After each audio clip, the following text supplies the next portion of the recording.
Today, what we know so far about the Azerbaijan plane that crashed in Kazakhstan. A mother is still waiting for answers 20 years after the deadly Indian Ocean tsunami. And how LA is tackling homelessness. It's Friday, December 27th.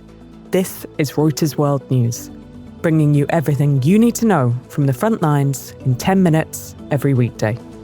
I'm Tara Oakes in Liverpool.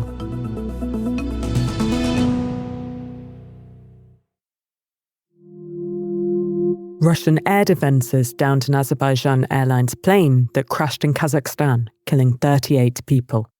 That's according to 4 sources with knowledge of the preliminary findings of Azerbaijan's investigation into the disaster. Our Europe editor, Rachel Armstrong, has the latest.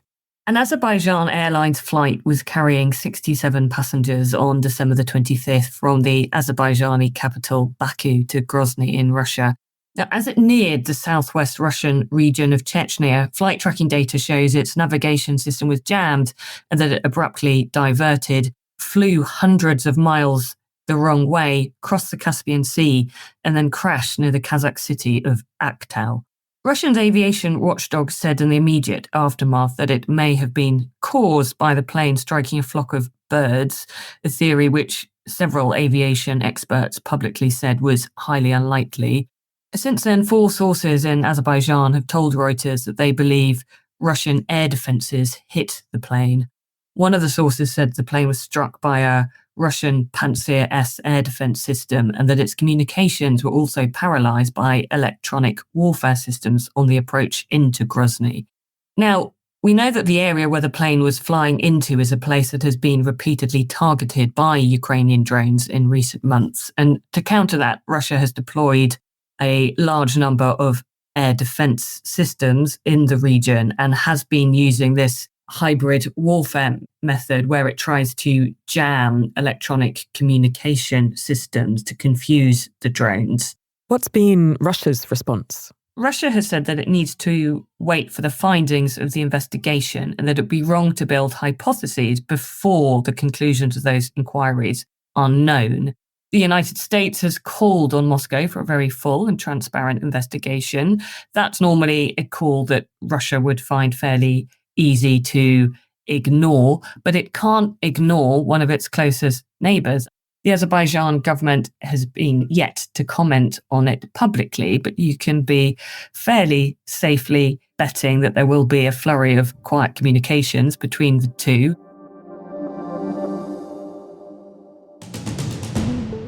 The political crisis in South Korea has deepened after its parliament voted to impeach the acting president. Han Duck-soo, whose prime minister had only been acting president since December 14th. His appointment followed the impeachment of President Yoon Suk-yeol over his attempt to impose martial law in early December. Estonia's Prime Minister Kristen Michel at a press conference demanding answers over the outage of an undersea power cable connected to Finland.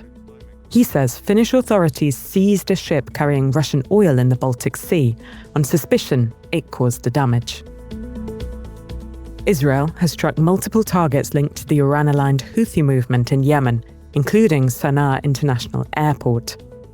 The head of the World Health Organization, Tedros Adhanom Ghebreyesus, said he was about to board a plane when the airport came under attack and won't be able to leave until the damage is repaired.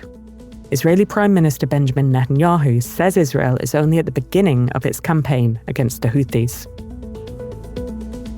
Brazil's labor authorities have claimed that Chinese workers at a construction site for a factory owned by China's electric vehicle producer BYD are victims of human trafficking. BYD and contractor Xinjiang Group have agreed to assist and house the 163 workers in hotels until a deal to end their contracts is reached. Both organisations did not immediately respond to requests for comment on Friday. But Xinjiang rejected the Brazilian authorities' assessment on Monday that the workers were operating under slavery-like conditions.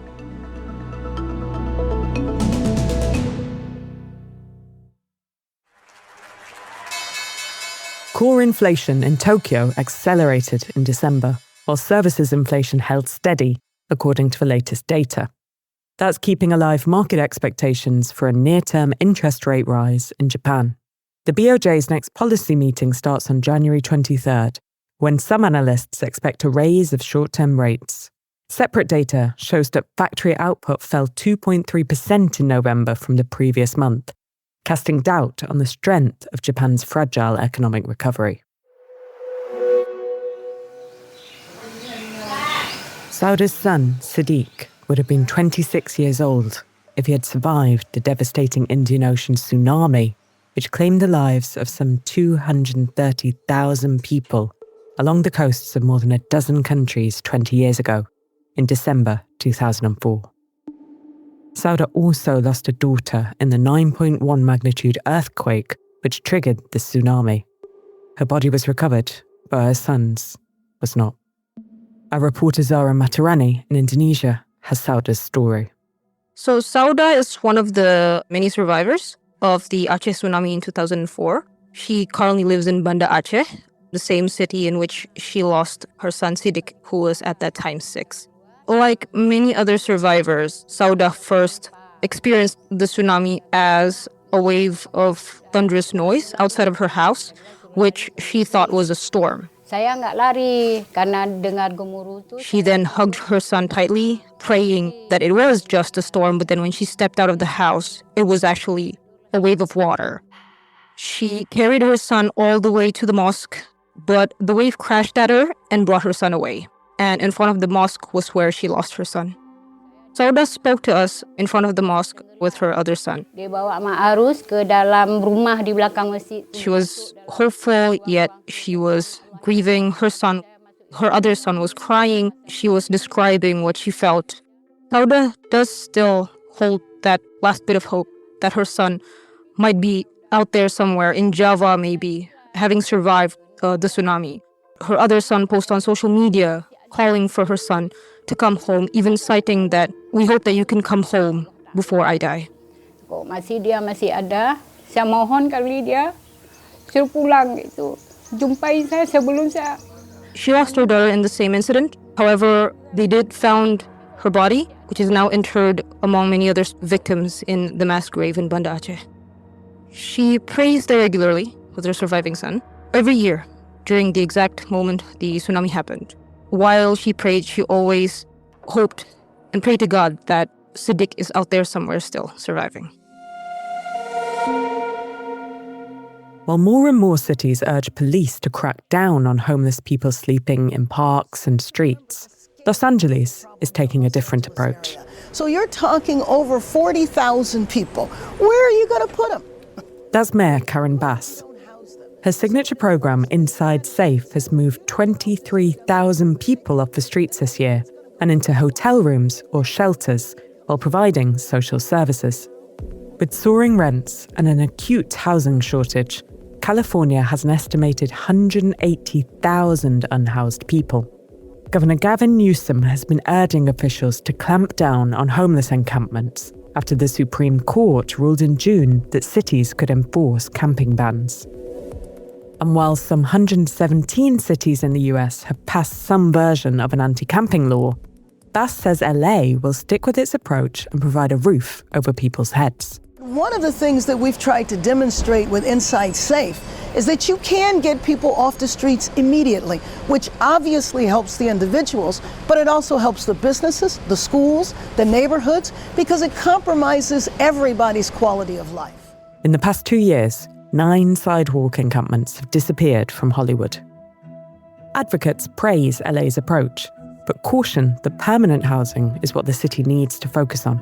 Pete White, with Los Angeles Community Action Network, provides services to thousands of people camped out on Skid Row. Our stronger critique of an Inside Safe is that once the money is gone and the units are folded back into the hotel owner's hands, homelessness will continue. Progress is slow on that front, but the city has inaugurated an apartment building where 58 formerly homeless people, including tour guide Syed Shah, now have permanent housing. But being in the Inside Safe program, me getting into the hotel, in and out permanent housing, I mean, I feel better, I look better, my teeth are finally clean. You know, I didn't look like this before, bro.